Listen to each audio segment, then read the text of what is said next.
Hello,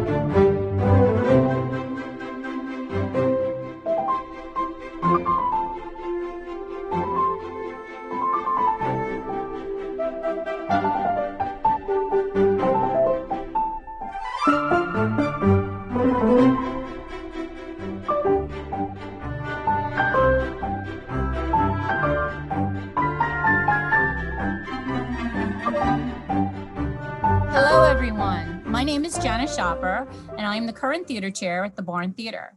Tonight, I'd like to welcome you to the 2010 virtual reunion of the Drowsy Chaperone. I'm going to, our series is called Together Again. And I'm going to start with asking the people, this is part of our crew and our cast that was part of our production. And I'm going to start tonight with introducing everyone, asking everyone to introduce themselves and tell what part they played or what crew position they played. And I'm going to start with our fearless director, Mr. Scott Hart. Scott? Hello, I'm Scott Hart. I was the director of Drowsy Chaperone 10 years ago. Oof. I was actually asked if I'd be interested in doing the show. And it happened to work out very well because a dear friend of mine who I partnered with producing A Christmas Story, the musical on Broadway, he was the one that brought Drowsy Chaperone to Broadway. So I couldn't think of a better show to direct at the time. And so I said, yes, I would direct the show. Thank you. Now I'm going to move on to our other cast members. If you just want to introduce yourselves and tell me what you did on the show or what part you played. Start with Barbara. Hi, I'm Barbara Castana, or Geronis now since I got married, and I operate the lights. Pretty sure that's all I did, but 10 years ago, like I don't remember what I had for lunch yesterday, so maybe it's more than that. Next would be Patrick. Hi, everyone. I'm Patrick Horan. I was the man in the chair, and apparently I'm still the man in the chair. Good to see everyone. Tom. Hi, everybody. I'm Tom Schopper, and I played Victor Feldzig. Janine. Hi, I'm Janine, and I played Kitty. Annie. Hi, I'm Annie Rasco, and I played Trix, the Aviatrix. Lynn. There. I'm the chaperone. Lynn Hart. I played the chaperone. I had a ball. Allie. I'm Allie Hartley Kong. I was just Allie Hartley when I did the show. I've gotten married since. I did props and was on the stage crew for the show. Katie. Hi, I'm Katie Weigel, and I played Janet. Martha. Hi, I'm Martha Riley, and I played Mrs. Tottendale. Michael. I'm Michael Campbell, and I played Aldolfo. And Glenn. I'm Glenn, and I played Gangster Number 2, which was a whole lot more fun than it sounds. Hey, Janice. I think I'm drunk. I was thinking about the wrong show. I didn't do lights for the show. I was backstage. I think you were assistant stage manager, if I remember correctly. Yeah, I've done like 30 shows for my high school, and I don't. All I remember at the moment is a quick change involving Michael Campbell. Probably. Remember that? I had a quick change with you, right? I'm pretty sure I did during this show. I don't think I changed my outfit in this show. No, I feel like you did, because I did lights for the producers, which I think is what I was thinking about. And this show, you had some kind of, or something that had to be added to your costume in like a hot second. Was that so? The only time I changed my costume was in the Song of the Nightingale in this show, because that's right. That was the King and I costume that you guys had to put on. Wow. Yes. Yeah, it had to be it. I think I was thinking of the producers with the lights. I just didn't want to lie. Allie, I think, helped me with that costume change in the producers. That's okay. Well, yes, I was definitely in the booth for the producers, and I think I was backstage for Drowsy Chaperone. I think I helped Janine with the costume change during, because you Janine had many that costume very changes, tight- if I And actually, Barbara helped me too. It was very funny, but I had many a costume change. So. Oh, honestly, I forgot that I actually costumed that show. I was so focused on talking about this. I didn't even remember. I costumed. So my name is Janice Schopper and I costumed the Drowsy Chaperone. I didn't forget that you costumed it, if you remember my shoes and undergarments. Yeah, I remember, Michael. I thought you were going to kill me when I put you in those dance pants.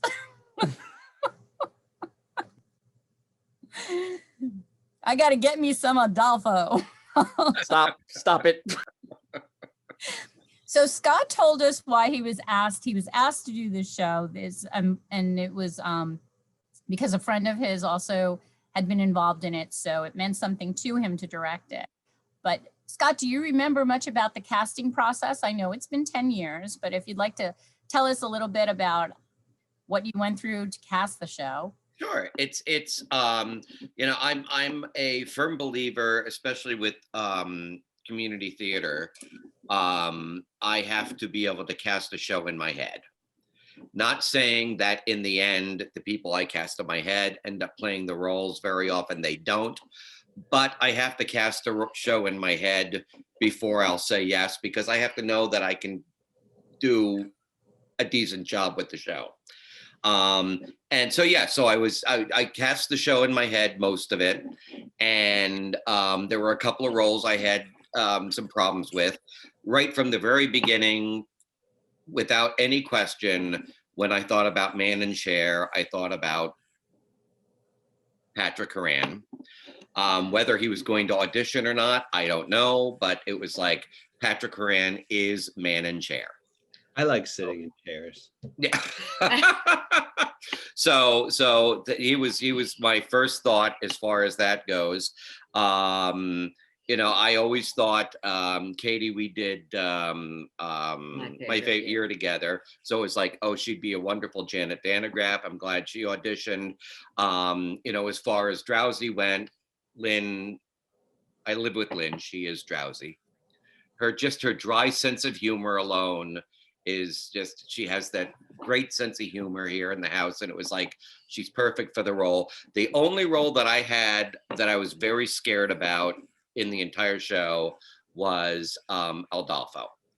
And that was the only role that I sat back and said, oy. I mean, I knew Tom would be a wonderful Feltzig and Martha, but it was like, oh, Adolfo's a tough role. And at the time that we were getting ready to do Drowsy, I was doing a show at the Lucille Lortel Theater, Pope, that Michael Campbell was involved in. And we had a brush-up rehearsal one day, and Janine was involved in that too. And we had a brush-up rehearsal one day at Ripley Grier Studios, and there were several people missing from the rehearsal because of previous commitments and things. And we were rehearsing, and Michael Campbell decided to take it upon himself to jump in and fill everybody else's role in the show that day. And he just bounced from character to character to character to character. And I sat there in the studio saying, ooh, he could be an Adolfo. And so I made sure I coaxed him into auditioning. And sure enough, he auditioned and got cast as Adolfo. So the cast couldn't have been better. Everybody just meshed together so nicely. I'm sad that we're missing a couple of people. What's his name? Scott, who played Ramsey, Scott Ramsey. Scott Ramsey. We were watching it last night. He was so wonderful. You and Martha, you and him doing that spit take number was just, and I remember so much how you hated doing that, spitting in his face all the time. But when we did the first time we did it, and Scott said this Scott told Scott Ramsey and I that he goes, okay, tomorrow we're working on this and wear something you can get wet in. And And the first time that I did it, I just said, I have to leave. And I went in the ladies' room and started crying because it was so uncomfortable to do that. Wow. Wow. And then he didn't want to do it to me. And he kept waiting and waiting and waiting. And then I'm like, just do it and get it over with. I feel like that's something that's not going to happen post-COVID. So funny. I was thinking the same thing. If you told Yeah. me Things that make you cringe in the time of COVID, somebody else spitting in your face. Yeah.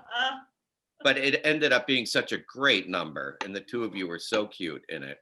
So all in all, I was very pleased with the entire show. The cast was wonderful. The crew was great. And I was, you have certain shows that you're very proud of.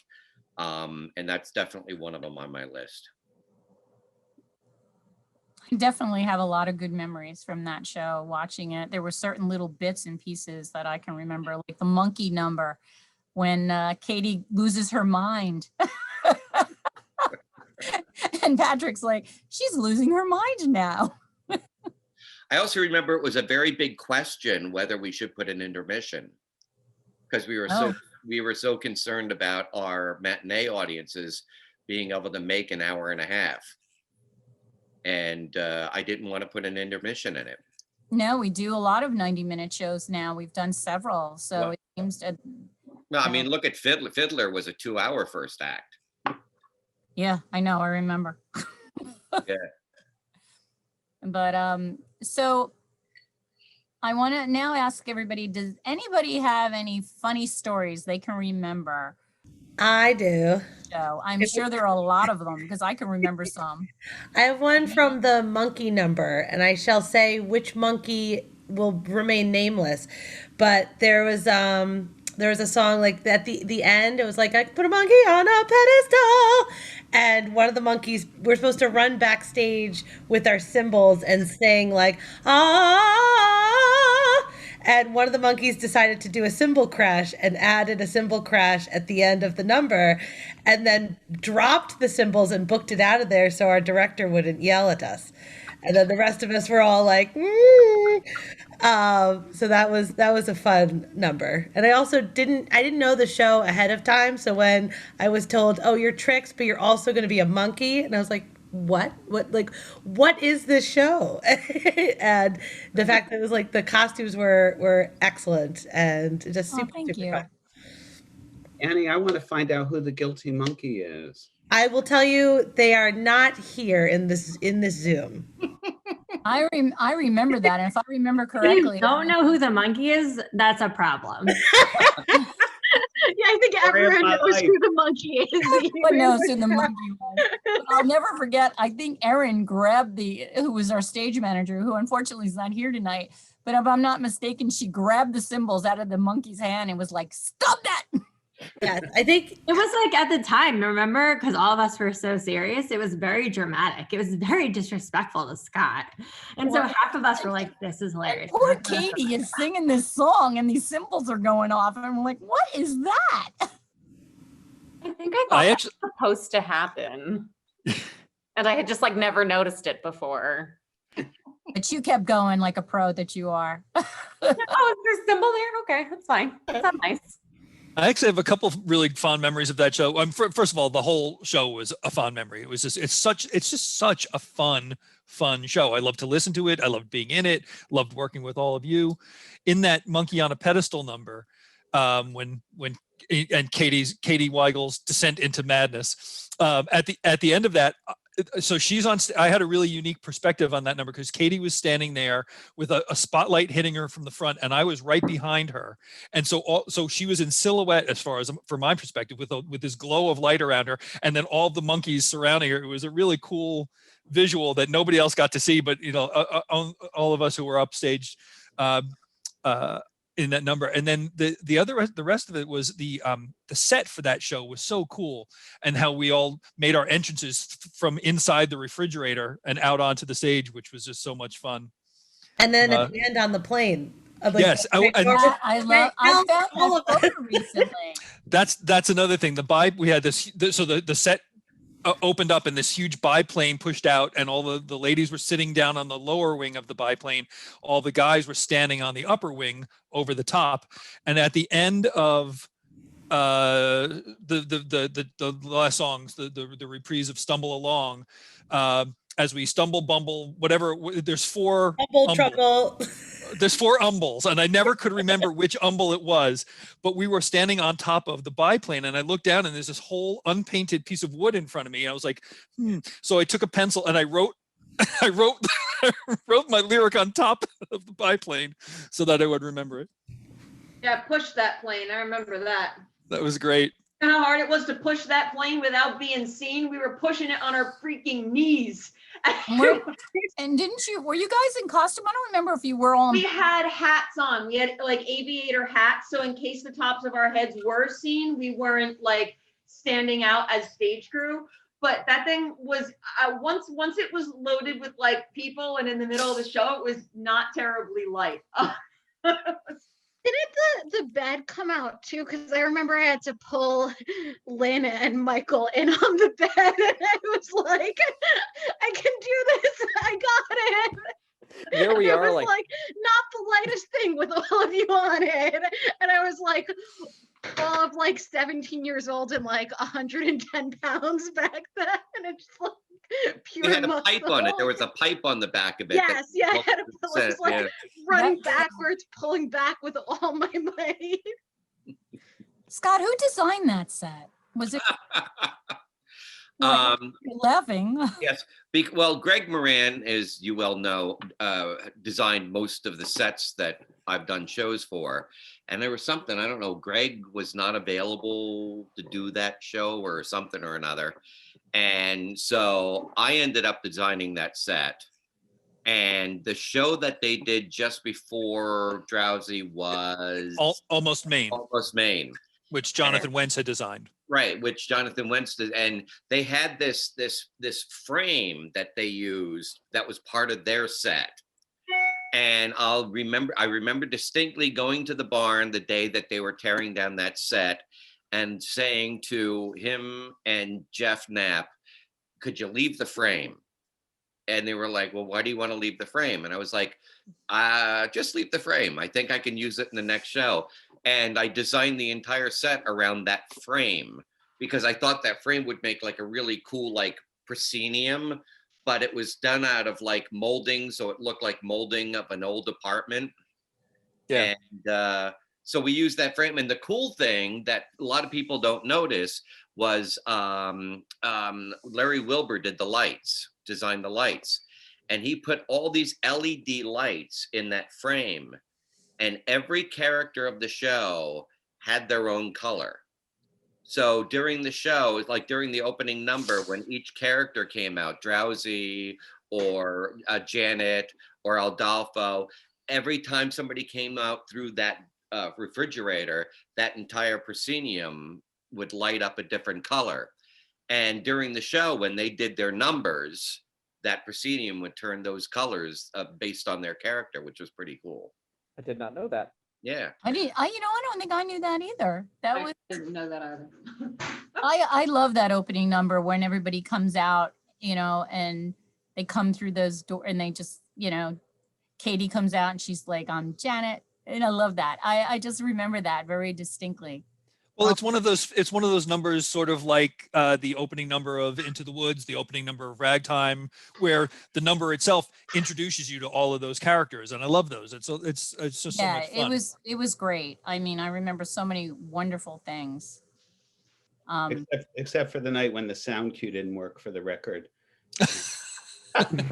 Oh my God. I don't know. I think I did a Stephen Patrick, tell us about that. 10 minutes. Well, it was weird because the cue is, I put on this record and then the music starts and everybody comes out, right?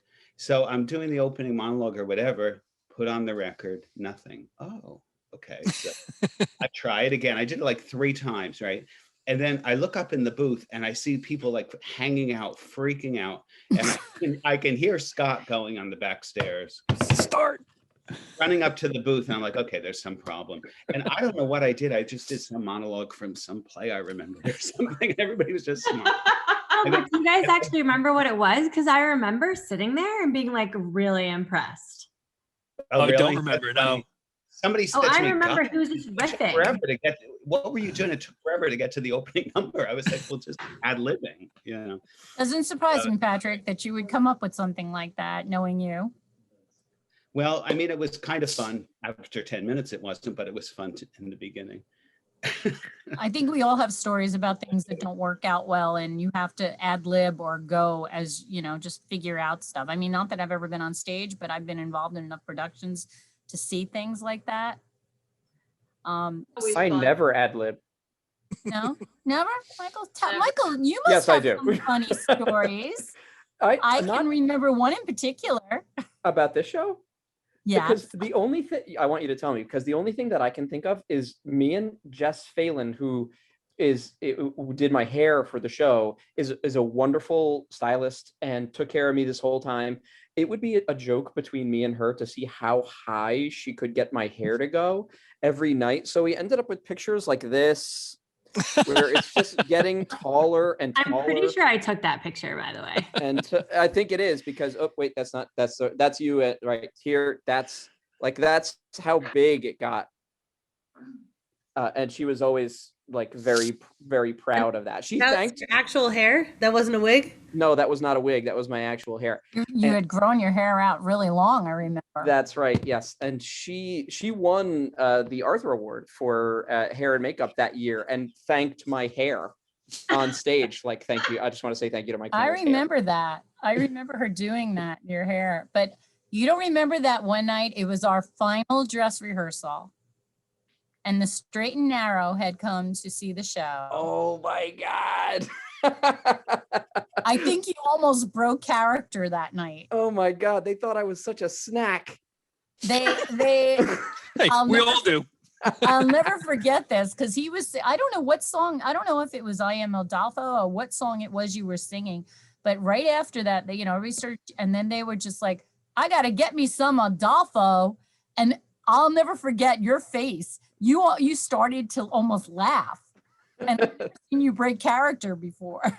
I mean, I'm this close to Lynn's face, like after that number, because we're on that bed getting pulled out by Allie. So like I can't imagine what was going through my head, but yeah, I do remember. That was one of the funniest stories. I mean, we're very enthusiastic audience, but yes, a very funny story. Michael, I also remember one night where you were trying to take off the cape in that number, and it either got caught around your neck or caught on your foot, or it got caught somehow or somewhere. Oh yeah, what did I do? I don't remember, but you were completely tangled in it, whatever it was. Well, the night that it was videotaped. Remember throwing the cane? You had to throw it, and it was anybody's guess where it would land.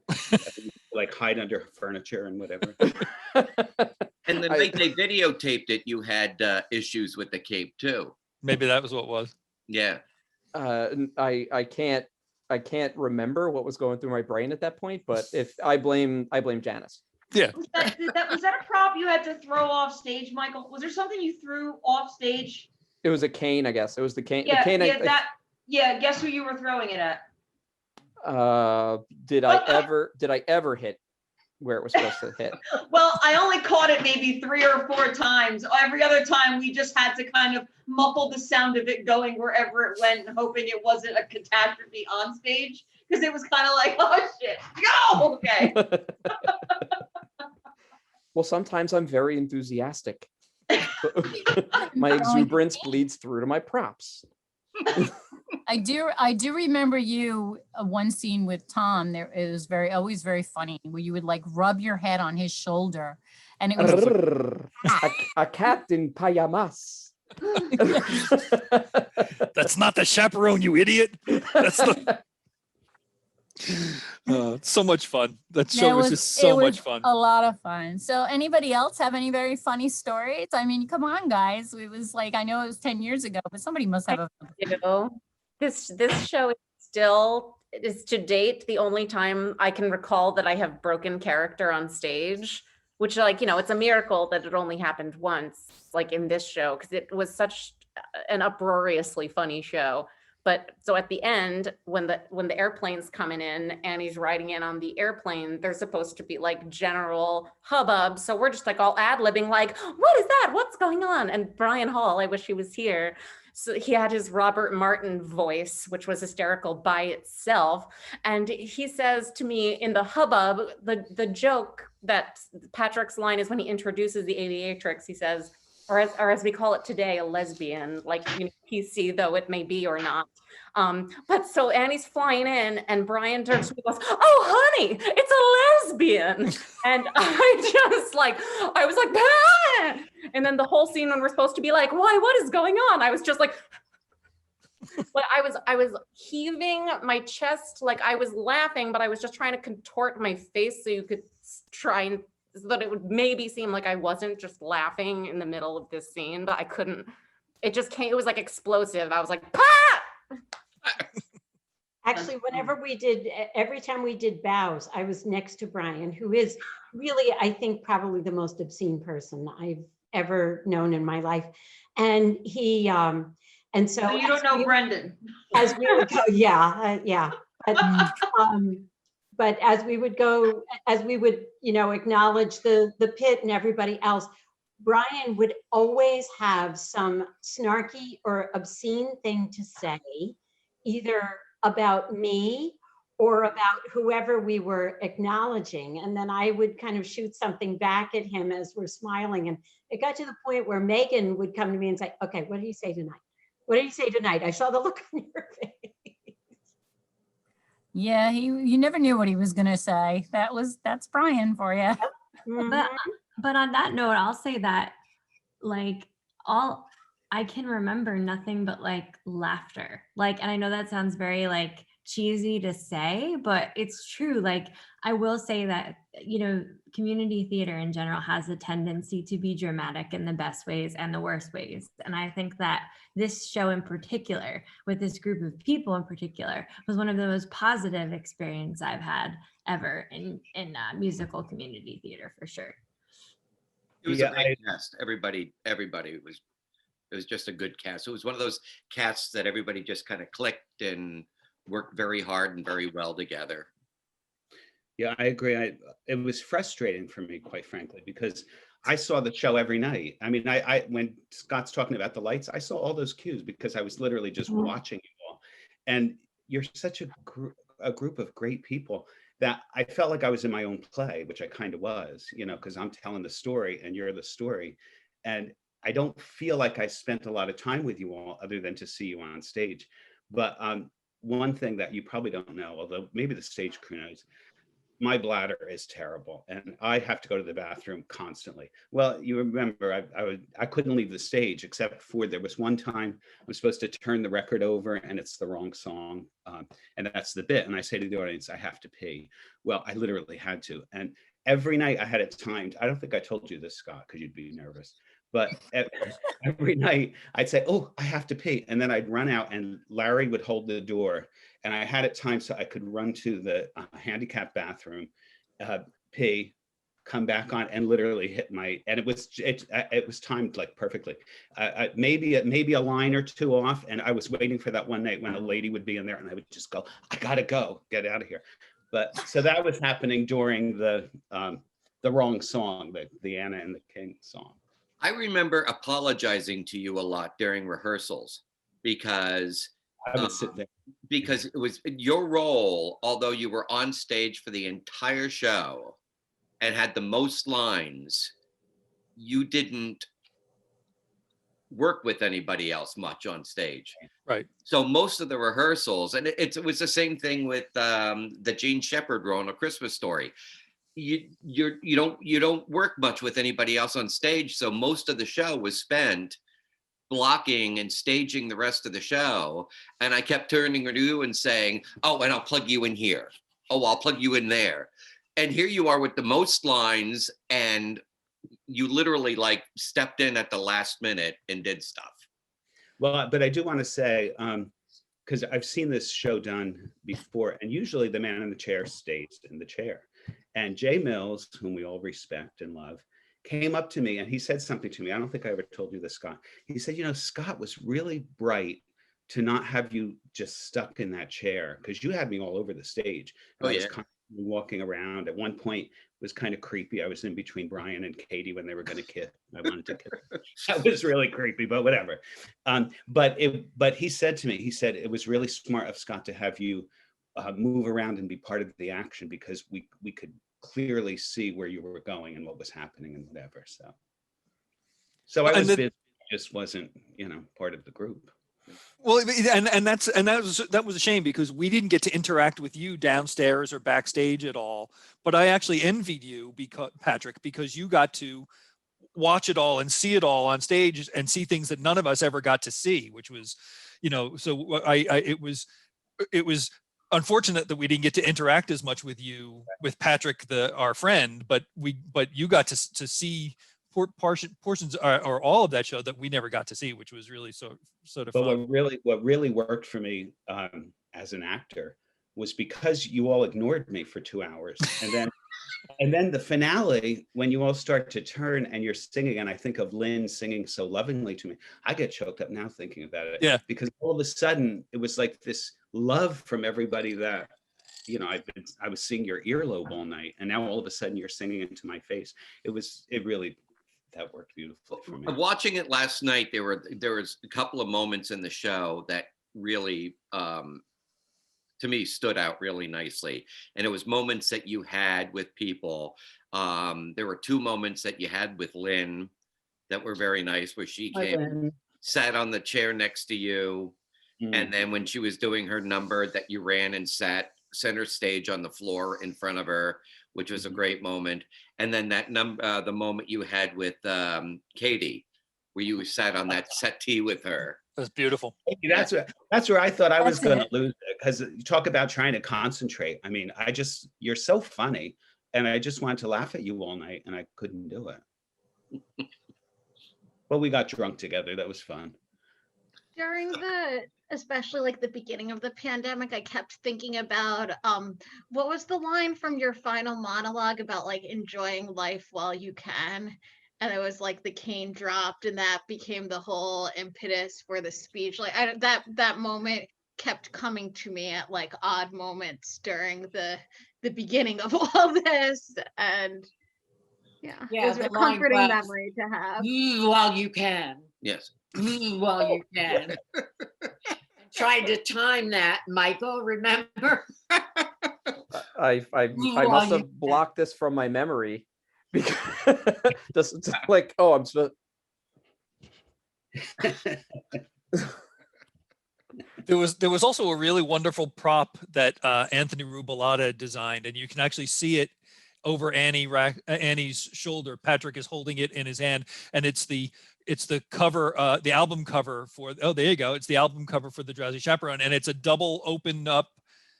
It's beautiful. With photographs from our production in there, and that's like a thing that really, frankly, only Patrick saw, right? I mean, yeah. And it's got the names of everybody on there, but it's something that the audience wouldn't see. But it was just such a cool thing. I begged Anthony Rubalata for this. Closing night, I said, could I please have that album? So. He's such a wonderful graphic designer, too. He did such a beautiful job on that. And Barbara, I don't know if you remember it, you were in charge of the album. Every night, every night, the job was curtain call, and then I had to hand over the album to you, and you did something to keep it like plasticized. I don't know if you did that. I probably hid it. I didn't want anyone touching it, and so no, I don't remember. But if it was that special of an item, I probably spirited it away to a hidey hole that I didn't tell anybody else about. Yeah, I'm sure Barbara kept everybody moving and don't touch this. No, I will tell you a secret about this album. Anthony said to me, "Do you have a double album?" Because who had records then? And he goes, "Do you have a double album of something that you could give me that I could plaster the thing on?" This is actually, if you peeled all this off, this was the soundtrack to the original Superman movie. I was gonna guess like the Bee Gees from Saturday Night Live. But he even did. Nobody even saw this, but he even did the. Oh my God, he's amazing. On each side, yeah. He's truly amazing. But yeah, if you peel this off, I think it's like John Williams and it's Superman. Well, don't Nice. do that ever. It's too No reason special. for that. Glenn, actually- we haven't oh, heard from yeah. you. I was actually just going to bring Glenn up. Glenn and Tom, Glenn Post and Tom Wright played the gangsters. They were so funny. And Glenn, to this day, even 10 years later, every once in a while on Facebook, he will answer something with one of those bakery puns. One can only hope. you Profiterole, a you profiterole. got to be kidding me. Yeah, Glenn, what was you had one of the funniest lines in the show, and I remember it. What was it? You're crushing her soul, but it was It's crushing. Can't you see it's killing his soul? but Yeah. it was just the way you delivered it. It was hysterical. Yeah. It was like the end of Act 1, I think. It was The show off number. Oh, yes. show off, and Yeah. Which Yeah. I love that number. You kept coming out, and Janine's face during those, she would basically like, "Here she comes again." Janine had the best facial expressions during that, because I remember watching her and she'd be like mumbling, like she was like really aggravated that you were coming out of that refrigerator again. There was one point last night that both Lynn and I went, ooh, when she was doing the Kitty, the Incredible or whatever, and she was mind reading, and she licked her fingers and put it on Tom's, put her hand on Tom's head, and both Lynn and I went, ew. Yeah, now you can't do any of that. I loved working with you on that. We went for it the whole time, I think. Oh, absolutely. I imagine, Janine, that you spoke with Tom about that before you did it. I think I just did it, Tom, right? I think you just did it and it was perfect. So I was like, leave We it. just kept You were doing it. okay with it. Yeah. And the other thing that we were commenting on last night when we were watching it was Katie, and how you just had these little things that you used to do. I'm Janet, and these little bumps that you used to do through the show on musical things, that you just did these little things that were just very cute. So adorable. Yes. And of course, the night we videotaped, you had costume problems that night too. I did? Yeah. I don't remember Which that. costume? It was when you were behind the umbrella and you had that fast change. Oh, Yeah. that's really funny, because I was just thinking about that change, and in my head, I haven't seen the video in a while, the DVD in a while, and I thought to myself, wow, I was so worried about that umbrella change, and it never went wrong that I can remember. Except for the one time. It was just like an extra. I Time to think record it was for posterity. Whoops. It was me and Barbara back there, I think. And then I think I was helping you too. And Yeah. somebody was spinning the umbrella. Maybe it was Tom, but Tom was back there too. Yeah, I wasn't spinning it. I don't know who was. Maybe, I'm not going to remember this because I was too busy panicking. I mean, remember, that was 10 years ago. It's like, oh my That God. was just 10 such years. such a fun number to watch too, because none of us had anything to do other than watch Katie, and it was just so much fun. The one thing I do remember. The one thing I do remember is by the end of Toledo Surprise, Oh, I love that number. huge, big number. Everyone all dancing, and then the end of that number, I was so out of breath. I think I turned to Billy Brisley. I was like, I should start smoking because there should be a reason why I feel this out of breath. That was a great number. Megan did a great job with that number. That was such a fun number to watch. Yeah. There was Did you ever find out what a Toledo surprise is? Because first you beat it up, then you something it up. I forget what Was it is. it- You was wait. it a- You a wait until it's dessert? ready. Sounds like something out of Urban Dictionary that you don't want to define. Yeah, right. So to keep this moving, guys, I just want to know, so I want to go through everybody and I want you to tell me what you've been doing since the show ended 10 years ago. Keep it brief if you can, because, just so we can keep moving on. So I'm going to start with Patrick, since he's first in my corner up here. Patrick. Oh, I like being first in your corner, Janice. Yeah. Patrick always yeah. first in my heart. Well, I'm still teaching and surviving COVID, and Zoom I've gotten very good at with teaching. I'm looking forward to getting back to the classroom though, for real. I've done a couple Zoom plays, and most recently performed for Scott Hart again in She Loves Me, which was a blast. I got to play the waiter as a man and a customer as a woman.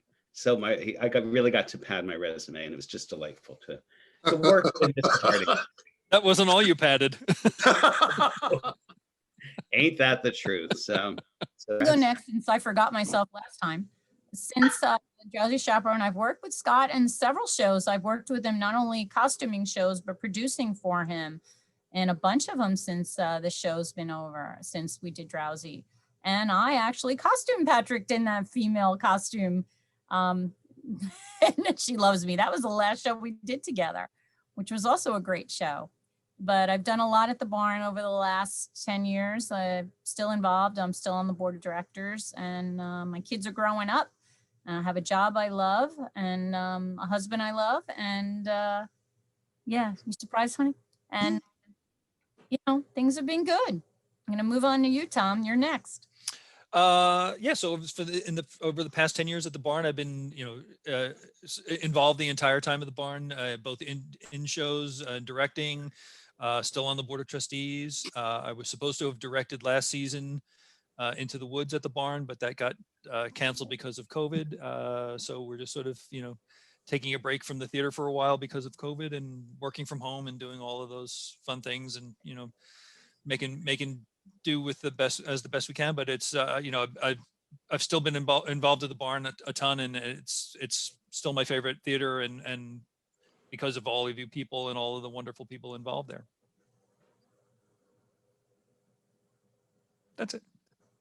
Janine, The end. what have you been up to, Missy? So I in a cliche way, sold everything I owned and moved to New York City and started my own company. And instead of being on stage, I support the production aspect, meaning like I do a lot of the marketing and branding things. And to date, I've worked on a little over 30 off-Broadway productions. And I also work with music and anything creative. And so thankfully, I started a little family. I have a daughter, and I'm married happily, and I split my time between LA, North Carolina, and New York City. And I am so grateful for people like you who really introduced the theater to me and welcomed me with open arms at a time that was very difficult in my life. And I think that, that's probably my cherished memory of all of you, is that it was such a light in a very dark time. Annie. Hi, since Drowsy, I've gotten married. I teach theater, English, and public speaking and debate at Spotswood High School in Central Jersey, which does exist. Every year we think about maybe producing and doing Drowsy Chaperone, but nothing can compare to like this experience. So I'm very like hesitant to do it with high school kids, because I was like, I can't have like a high school kid live up to Patrick, like hello, or Katie, right, or any of you. So. So I've been doing that. A couple years ago, I was in my first off-Broadway show.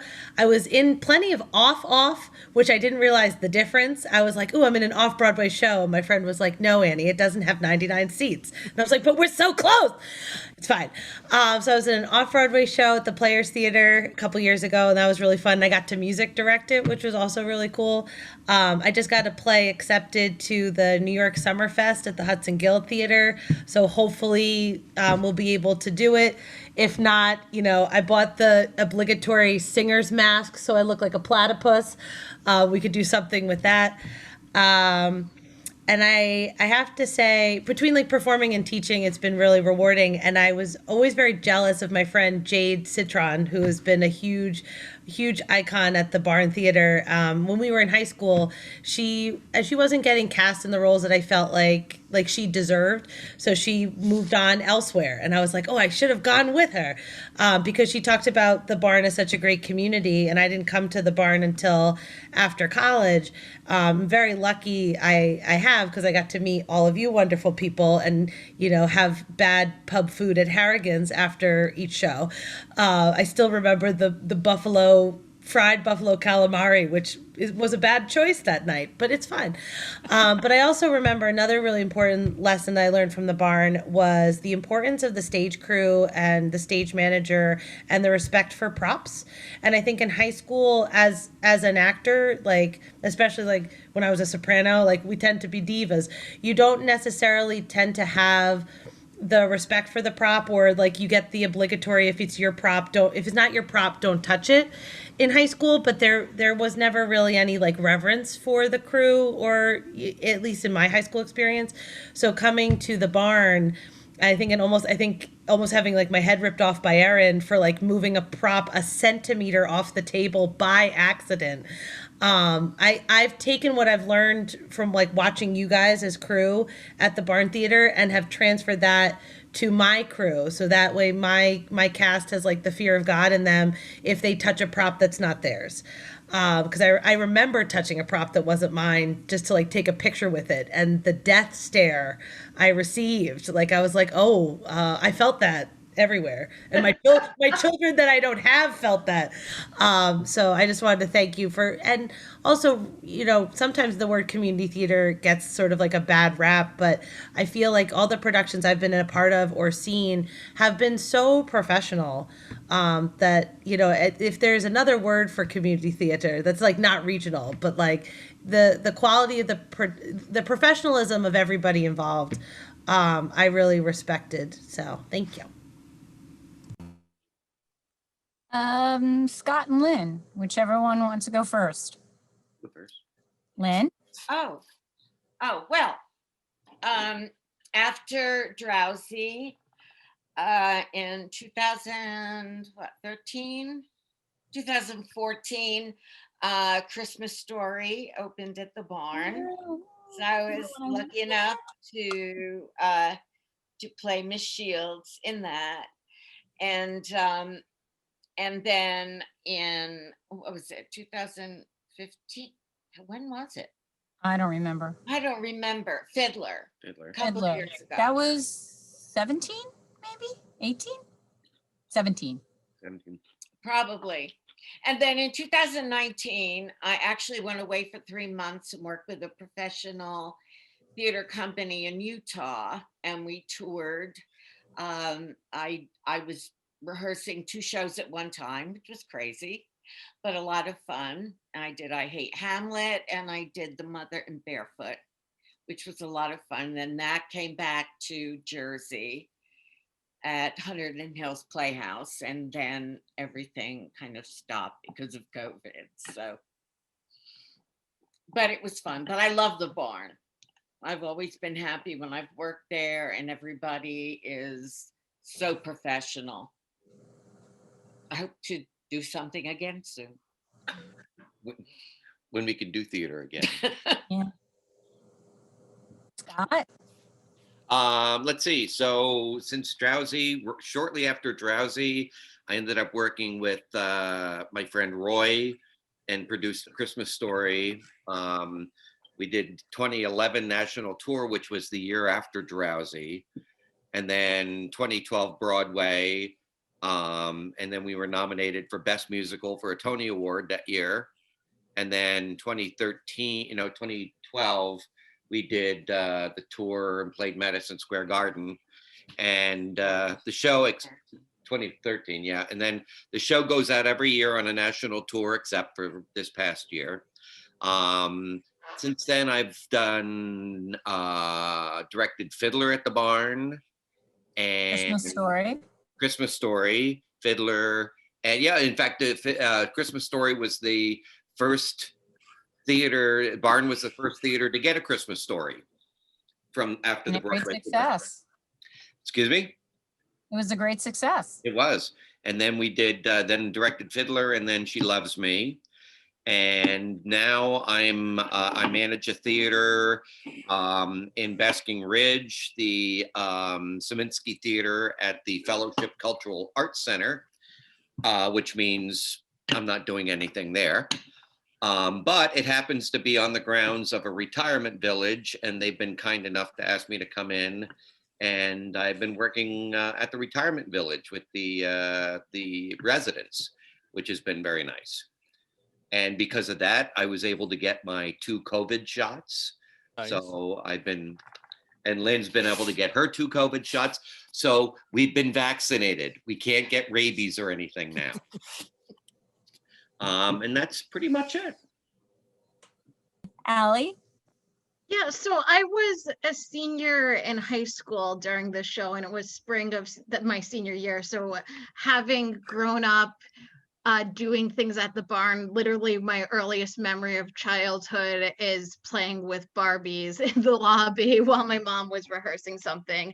It was such a wonderful show to have as my last memory at the barn for what ended up being 8 years. I went off to college. I lived in DC for a couple years after college. I got married, ended up moving back to New Jersey, and I moved back to New Jersey in summer of 2018 and had about a year and a half of doing shows at the barn. And my final show that I did was another Scott Hart musical before all of this happened.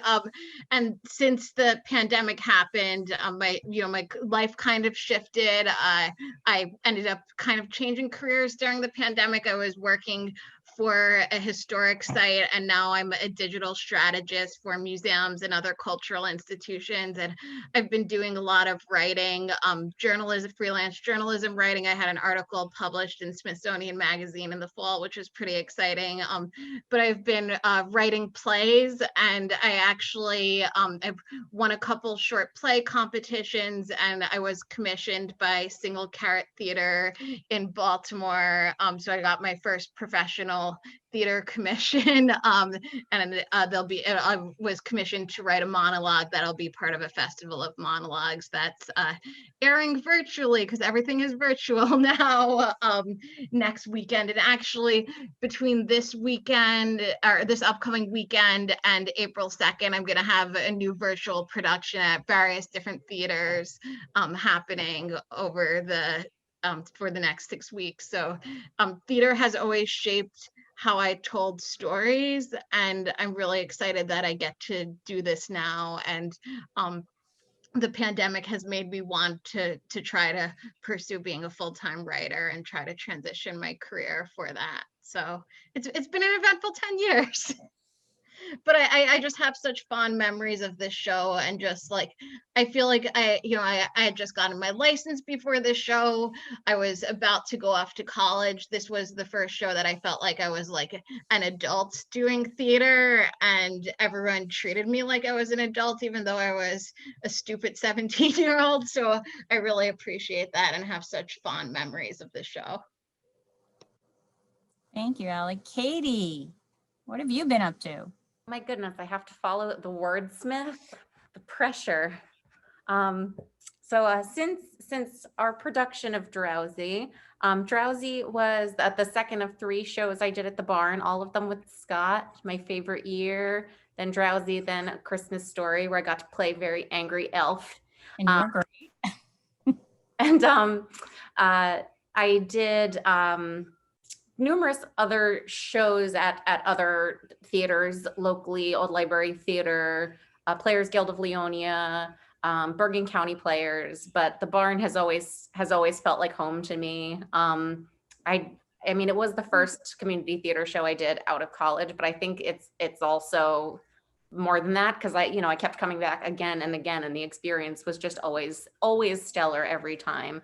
Like this group times 3. And I taught musical theater, a youth musical theater program for 8 years at a performing arts studio in Mawa. And I had the time of my life. I managed to finagle my very last performance before I left after 8 years, because I moved to DC for my fiance's job. That's where we are now. And I managed to finagle that my very last performance, my very last show, I had my kids sing I Do in the Sky. And so it was out of context. Like the theme of the recital was trip to Europe. And this one group of kids was like flight attendants that kind of narrated the show. And so I worked in I Do in the Sky at the end, and they loved that song. And I told them all about what happens in the show during this and the plane coming on stage. And they were just enthralled. And their favorite thing was the ensemble with the clouds. They thought that was the funniest thing they'd ever heard in their entire life. And they were like, are we gonna have clouds? I was like, no, you're not gonna have clouds. But so yeah, then I moved to DC. I've been here, it'll be 2 years in June. I got involved with a theater here called Little Theater of Alexandria. I did a production of A Gentleman's Guide to Love and Murder with them. And the reason I wanted to get involved there was because I found them online and it reminded me of the barn. So I'm just like seeking that feeling everywhere I go. And it was an equally wonderful experience. And I was so excited to do more with them. But our closing night of Gentleman's Guide was February 8th, 2020. So that was literally the last thing I did. But I recently just joined their play selection committee. So I'm reading scripts and helping them plan their 2022-2023 season. So I'm getting to be involved in that way. And so that's been exciting.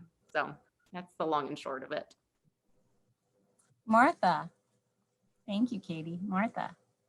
Oh, well, actually, when I got into Drowsy, I had met Scott doing Urinetown and Tom at Chester, and that was actually the first show I had done in over 20 years, and the first time actually that I had sung in front of anybody for 8 years after having a lot of vocal problems and everything. And so it was such a wonderful thing to kind of get back into something that I really love. Like Patrick and I go way back, because like way back when I think I was 22, and we did Man of La Mancha at Chester. So that was a long time ago. No offense, Patrick. But anyway, since then, since Drowsy, I did let me think. I did Assassins at the Barn, and I did Secret Garden and Titanic and Shrek, and at other theaters. And I'm trying to think if there was anything else, but actually over the last few years, I've done more production work. Actually, I had briefly been on the board at Chester and said I'd really like to learn how to stage manage, and so started just shadowing somebody when they did Trip to Bountiful. And then from there started stage managing more. And so I did a few things that were there, and I've done lights there. And so I really enjoyed that in a lot of ways. And I was cast in Tom's Into the Woods, and then sadly, we can't do it. But I hope maybe sometime they'll drag that back out, because I was super excited. But anyway, other than that, I'm teaching I changed jobs several years ago. I'm teaching in Watchung, so I have music for 3-year-olds through 4th grade, and looking forward to like actually having kids in front of me, because this is really hard. I said to one of my co-teachers that I said, I've never worked so hard to accomplish so little. And that's kind of the way things are going. And 2 trivia things, I actually met Georgia Engel, who was the original Mrs. Tottendale when she was at Paper Mill. And she was, if you guys know Casey was actually friends with her in college. She was actually in their wedding. And so we went to see her. And so I got to meet up with her afterwards. And yes, I do still play the ukulele, and I teach it in school now. So I have a classroom full of ukuleles. So it was something that got me started. So it was a super experience, and I love seeing everybody. Thank you, Martha. Barbara, what have you been up to? Oh, all sorts of things. So I am still teaching. I've been teaching for the Wayne School District for 13 years now. I teach middle school language arts, and I also direct the productions with Erin still at Wayne Hills. So I'm coming up on almost 30 shows for Wayne Hills, which is freaking me out just a little bit. And so I spend my days, educating and terrifying children between ages 12 and 18. And it's a lot of fun. It's a lot of fun. Teaching middle school virtually is really hard.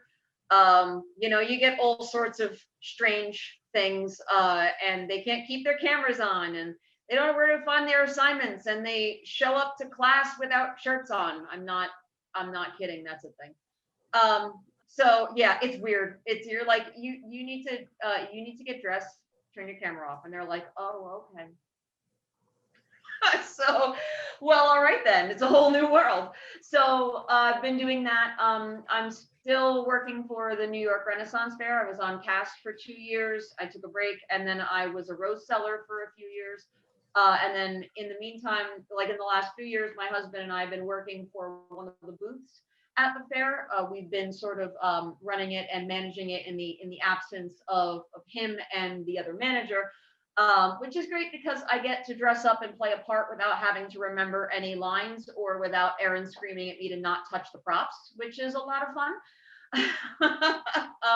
At school, I do my own screaming, but when Erin's around, she yells at me. So there's that. 2012 is when I met my husband. I actually met him at the fair. And my mom, after a string of interesting and failed relationships, said, you need to stop dating musicians, actors, and bartenders because they're all the same kind of liar. And I'm like, that's cool. And then she goes, and don't bring anybody home from the fair either, because that's not going to work. And I went, okay. And then I met my husband in 2012. We started dating in 2014, and we ended up married in 2018. And out of my sister and I, out of the four of us now, because my sister's also married, he is the most useful child out of all of us, because he's a contractor. So every time something breaks, I get a phone call. So can Jeremy come and fix? So there's a lot of that. We bought a house in 2019 in Sussex County in Franklin Borough, which is where I grew up. So that's a little bit weird. So back to the land of cows and banjos. But I mean, we've got, like in the last 2 weeks, we've got 4 feet of snow here. So that's fun. And we're working on the upstairs of the house. When we bought it, it was a walk-up attic and it had a floor and insulation. So my husband is currently turning that into a master bedroom, bathroom, and walk-in closet, which is going to be really great. Yeah, I can't wait to get up there. That's super awesome. I haven't done a whole lot of theater outside the high school. I mean, I just don't have time. The high school theater is a full-time job outside of my full-time job. Because Erin does the lion's share of the directing. We have a musical director, we have a choreographer, and I'm the producer. So I spend all my time interfacing with the Board of Education, which is a whole lot of fun. And dealing with MTI and all those great companies and all that. And between reading 7th grade essays and producing theater, there's not a whole lot of time left in the day. But it's been great. We're doing really well. No kids, 2 cats. They complain less about life generally. You saw one before, he jumped up and decided to stick his face in the camera. So that's kind of where we are. It's been good. I do miss the barn. I haven't done a show at the barn since 2012. That was so I haven't had, Drowsy was probably the last show that I did at the barn that I had a really good time on and that I had a lot of fun with, mostly because of all these, beautiful people here. That made it not only worth watching from backstage and going, holy crap, Katie, I wish I could sing, and I wish I looked half as good as Janine in that costume does, and oh my God, look how much fun Lynn is having, and look how much fun Michael's having, and this is a really great show, and then getting to actually participate, even if it was pushing a giant plane with all of your faces riding it, but maybe someday I'll be able to get back to community theater, but For now, it Thank just is. you, Barbara. That's, I know. It's been an interesting 10 years for all of us. And the last but not least, Mr. Adolfo himself, Michael Campbell. What have you been up to? First of all, currently I'm trying not to be too upset because Scott told this lovely story about him, like us working together in the city off Broadway, and he sees me and he's like, that's the guy I could put in the show that I'm working on. We worked together twice before that. And you cast me in one of those shows. Yes. Yeah. In my favorite year. My favorite year. You made it seem like you met me. And producers. The We go I didn't way back, cast you in like the this. producers. I was in this show, and this is the scene right That's here, it. Tom. That's the number. This is the scene that won me this. There you go. Nice. My Arthur Award.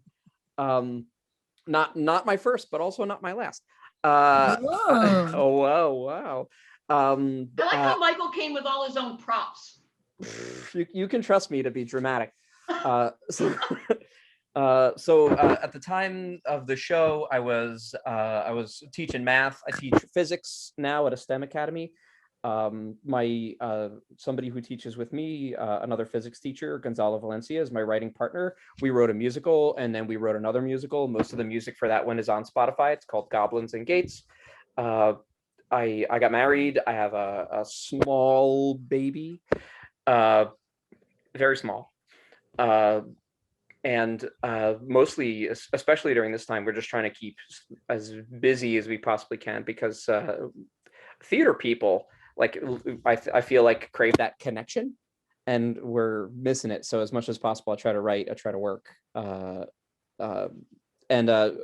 Martha, I heard you say that, like, for your students, like, you're working a lot, but you're not really accomplishing a lot. The key there is to I don't know.